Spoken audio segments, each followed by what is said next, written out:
So when you are telling the truth, what's the truth about what went wrong with Boris Johnson? Was it honesty? Well, you will remember that I resigned during the Boris Johnson government. I thought he was a great Prime Minister, but there were some serious issues which were not being resolved.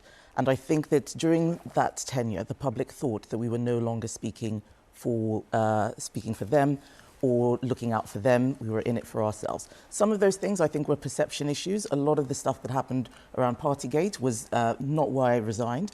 I thought that it was overblown. We should not have created fixed penalty notices, for example. That was us not going with our principles. And then, when we had the issue with the Chris Pincher scandal, when ministers were sent out to say things that were not true, that was when I decided that things had gone too far. So it was partly for you about the truth. Were the public wrong to be upset about Partygate? You say it was overblown.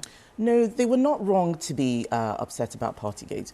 The problem was that we should not have criminalised everyday activities the way that we did. People going out for walks, all of them having fixed penalty notices.